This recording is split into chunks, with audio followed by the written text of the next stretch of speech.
Assalamualaikum warahmatullahi wabarakatuh. Tuan-tuan dan puan-puan, dalam video sebelum ini telah saya bacakan hadis, saya sampaikan hadis di mana Rasulullah sallallahu alaihi wasallam bersabda, maksudnya sesiapa yang mendengar azan lalu tidak memenuhinya, dengan maksud tidak datang ke masjid atau surau untuk melaksanakan solat berjamaah, maka tidak ada solat baginya kecuali jika dia memiliki keuzuran.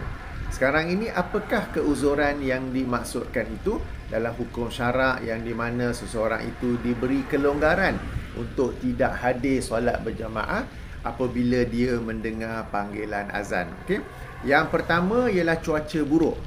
Okey, dalam cuaca buruk bukan sekadar diberi kelonggaran, tetapi muazzin juga sebenarnya dianjurkan untuk menambah satu kalimah azan, iaitu as-sallu fi rahal. As-sallu fi rahal, yang ini solatlah di tempat masing-masing.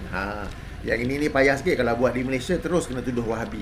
Padahal ia termasuk daripada sunnah Nabi sallallahu alaihi wasallam dalam hadis riwayat Imam Bukhari dan Muslim, ya.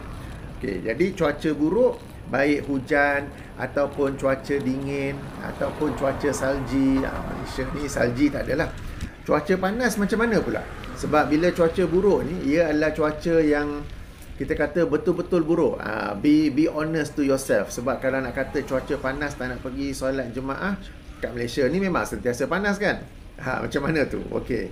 Jadi cuaca yang buruk, sebagai contoh hujan yang lebat, ataupun kalau di negara-negara yang ada salji tu, apabila turunnya salji. Jadi cuaca buruk yang benar-benar menyukarkan ataupun membahayakan untuk pergi solat berjamaah. Pun begitu, jika seseorang itu tetap hadir solat jemaah, dibolehkan, bahkan juga mendapat fadilat-fadilatnya, kerana telah jelas dalam hadis riwayat Imam Al-Bukhari daripada Abu Sa'id Al-Khudri bahawa apabila hujan, Rasulullah SAW tetap melaksanakan solat secara berjemaah sebagai imam. Dan di akhir solat itu, apabila solat telah selesai, baginda berpusing menghadap makmum. Kan, imam ataupun sunnah Rasulullah SAW bagi imam ialah selesai solat, setelah membaca istighfar 3 kali, Allahumma anta salam, kemudian berpusing menghadap makmum. Bila berpusing, nampak kesan lumpur dan air di dahi baginda. Jadi walaupun suasana hujan, baginda tetap juga melaksanakan solat secara berjemaah. Jadi ada dua option di sini. Jadi mungkin kita lihat kepada sejauh mana hujan tersebut. Jika hujan sedikit sahaja tak mengapa, jika hujan lebat, barulah ia merupakan satu keuzuran untuk solat di rumah sendiri. Okey, baik. Itu yang pertama, cuaca. Yang kedua ialah sakit. Okey, sakit yang bahaya ataupun sakit yang berat. Sakit bahaya, maksud bahaya di sini ia boleh berjangkit. Seperti baru-baru ini, sekarang pun ada juga lagi kan, penyakit COVID-19. Ia satu penyakit yang boleh merebak. Sebab itulah para mufti, jabatan mufti semuanya tidak membenarkan umat Islam solat secara berjemaah dalam tempoh 2 tahun yang lepas kan, kerana ia adalah penyakit yang berjangkit. Demikian juga penyakit berat, diberikan kelonggaran untuk tidak hadir solat berjemaah. Okey, namun kena juga perhatikan, kita juga telah membaca sebuah hadis sebelum ini tentang orang yang buta. Okey, orang buta, Rasulullah SAW tetap menyuruhnya untuk hadir solat berjemaah. Okey, jadi buta ni boleh masuk kategori sakit ataupun kecacatan. Alright, tetapi beliau tetap juga disuruh untuk hadir solat berjemaah. Okey, baik. So cuaca buruk, sakit, kemudiannya rasa takut. Maknanya dalam perjalanan ke masjid, perjalanan pergi atau balik, dibimbangi secara hakiki, bukan sekadar sangkaan saja. Bahayalah nak pergi masjid, padahal masjid tu jalan 50 meter saja. Bahayalah, bahaya apa? Tak tahu bahaya apa, tapi bahayalah. Okey, jangan membuat-buat alasan. Tuan-tuan puan-puan, berlaku jujurlah kepada diri sendiri, sebab ini semua adalah tentang agama anda. Okey, jangan buat-buat alasan yang mungkin bagi orang lain boleh terima, tetapi Allah Subhanahu Wa Taala tidak menerima alasan tersebut, ya. Jadi rasa takut adalah salah satu keuzuran yang dibenarkan. Cuma perhatikan, ia adalah bahaya yang benar-benar wujud, seperti adanya anjing liar sebagai contoh, kan, sekelompok anjing liar yang memang suka menyerang. Okey, sebab kan anjing liar tu dibiarkan tak layan je kita, kan. Okey, memang ada musuh ke, ada perompak ke dan sebagainya, ya.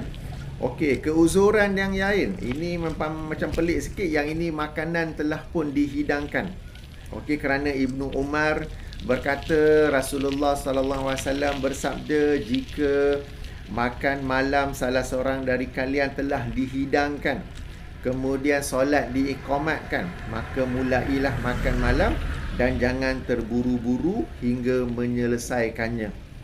Lalu pernah juga berlaku pada Abdullah ibnu Umar bahawa makanan dihidangkan dan solat diiqamatkan. Okay, beliau tidak mendatanginya, melainkan makan terlebih dahulu, sementara dia mendengar bacaan imam, ya. Hadis riwayat Imam Bukhari dan Muslim. Okey, cuma dalam hal ini para ulama berkata makanlah dulu, ia adalah anjuran, bukanlah wajib kena makan dulu. Okey, ada yang kata kalau makan tu sikit, lepas tu masih sempat untuk menyertai solat berjemaah lah. Jangan makan. Okey, tadi hadis tu merujuk pada waktu malam, kan, solat isyak yang 4 rakaat tu pun terus habis. Okey, dan kita kena ingat pada zaman dulu pun mereka bukannya makan dengan suasana yang mewah dengan jumlah yang banyak, tetapi makanan yang sedikit saja, mungkin sekadar terlewat rakaat pertama ataupun rakaat kedua, ya.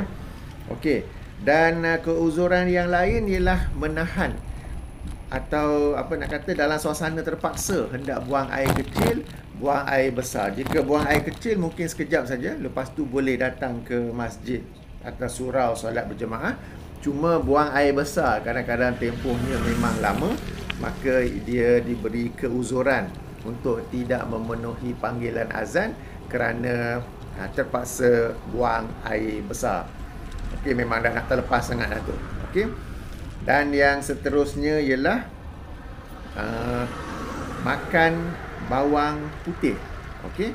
Dan secara kiasnya apa-apa lain yang berbau teruk seperti rokok, bawang putih ataupun bau badan yang tidak selesa, itu adalah keuzuran untuk tidak hadir solat berjemaah. Cumanya untuk rokok itu, yang pertama-tama sekali, ia adalah sesuatu yang tidak sepatutnya dihisap ataupun dilakukan oleh seorang Muslim, maka boleh tinggalkanlah rokok itu.